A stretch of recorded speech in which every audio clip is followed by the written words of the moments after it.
Halo kabar Demi Masa, kembali lagi bersama Demi Masa. Pada kesempatan kali ini, Demi Masa akan membahas Semar yang dikatakan bahwasanya Semar adalah seorang nabi. Dan juga dia pembawa ajaran langit untuk Nusantara. Bagaimanakah kisahnya? Langsung saja kita simak. Adalah satu kekeliruan jika kita beranggapan leluhur masyarakat Nusantara adalah penganut animisme penyembah benda-benda alam. Leluhur Nusantara di masa purba telah memiliki keyakinan monoteisme yang disebut ajaran Kapitayan. Berbagai kajian telah dilakukan untuk mencari data tentang etnis penghuni Nusantara. Bahwa sejak masa berburu pada zaman purba, manusia sudah mengenal keyakinan dan harapan yang menjadi cikal bakal agama purba. Sejak zaman Pleistosen akhir, para penghuni Nusantara sudah mengenal peradaban yang berkaitan dengan agama.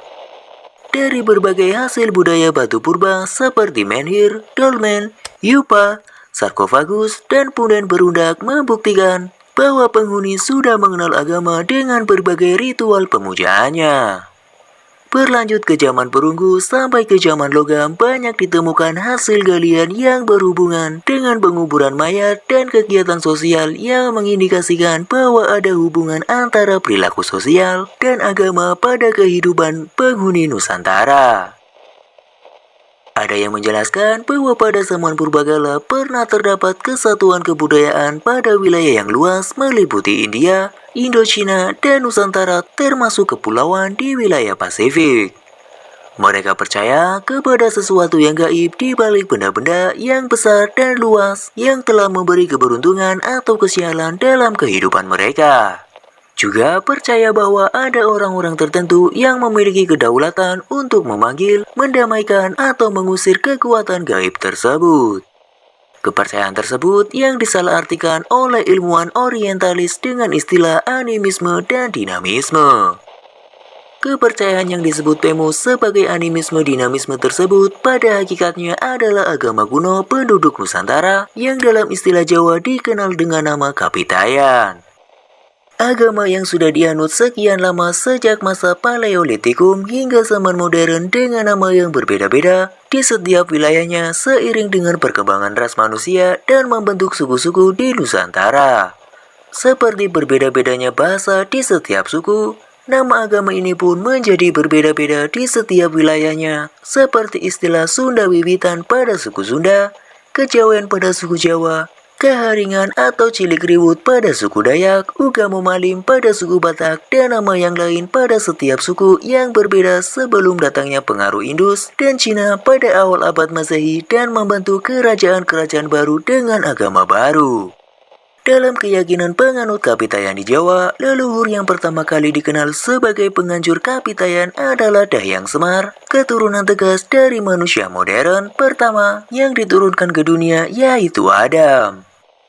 Dalam kitab kuno Pramayuga dan Pustaka Raja Purwa silsilah Nabi Adam sampai Dahyang Semar dijelaskan sebagai berikut. Nabi Adam, Nabi Syis, Anwas dan Anwar, Yang Nurasa, Yang Wenang, Yang Tunggal, Yang Ismaya, Wungkuhan, Semara Santa atau Semar. Secara sederhana, Kapitayan dapat digambarkan sebagai suatu ajaran yang memuja sembahan utama yang disebut Sang Hyang Taya yang bermakna hampa, kosong, suwung, atau awung-awung.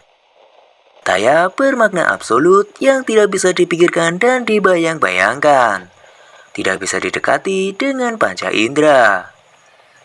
Orang Jawa kuno mendefinisikan Sang Hyang Taya dalam satu kalimat tan kena kinayang apa yang artinya tidak bisa diapa-apakan kebenarannya. Oleh karena Sang Hyang Tunggal dengan dua sifat utamanya itu bersifat gaib, untuk memujanya pun dibutuhkan sarana yang bisa didekati oleh panca indera dan alam pikiran manusia. Demikianlah dalam ajaran Kapitayan dikenal keyakinan yang menyatakan bahwa kekuatan Sang Taya yang mempribadi dalam Tu atau To itu ada di balik segala sesuatu yang memiliki nama Tu atau To seperti watu atau batu, tulang, tundak atau bangunan berundak, tutut atau hati atau limpa, tosan atau pusaka, tuban atau mata air, topeng, turumbuk atau pohon beringin, dan tugu. Dalam melakukan puja bakti sesembahan kepada Sang Hyang Taya, maka disediakan sesaji tumpeng dalam tumpi atau keranjang anyaman bambu, tuak atau arak, tukung atau sejenis ayam, untuk dipersembahkan kepada Sang Hyang Tunggal yang sifat gaibnya tersembunyi di balik sesuatu yang memiliki daya gaib seperti watu, tugu, turumbuk, tulang, tundak, tosan, dan toya. Namun, untuk melakukan permohonan yang tidak baik, persembahan ini akan ditunjukkan kepada hantu yang bernama Sang Manikmaya dengan persembahan yang buruk bernama tumbal. Berbeda dengan persembahan sesaji kepada Sang Hyang Tunggal yang merupakan puja bakti melalui pelantara, para rohaniawan Kapitayan melakukan sembahyang langsung kepada Sang Hyang Tunggal di suatu ruangan khusus bernama sanggar. Bangunan persegi 4 beratap tumpang dengan tutuk atau lubang di dinding sebelah timur sebagai lambang kehampaan Sang Hyang Taya dengan mengikuti aturan tertentu. Seorang pemuja Sang Hyang Taya yang dianggap soleh akan dikaruniai tuah atau kekuatan gaib yang bersifat positif dan tula atau kekuatan gaib penangkal negatif. Mereka yang memiliki tuah dan tula itulah yang dianggap berhak menjadi pemimpin masyarakat dengan gelar ratu atau datu. Seorang ratu atau datu adalah pengejawantahan kekuatan gaib Sang Hyang Taya, citra pribadi Sang Hyang Tunggal. Adapun agama-agama yang sekarang ada adalah pengaruh dari luar yang baru datang sejak awal abad Masehi, seperti agama Hindu dan Buddha dari India dan Cina, agama Kristen dari Eropa, dan agama Islam yang merupakan pengaruh dari berbagai negeri seperti Persia, Arab, Rum, Gujarat, Tiongkok, dan Kampa.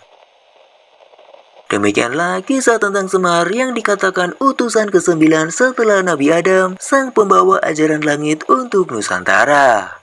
Sampai jumpa di kisah-kisah selanjutnya.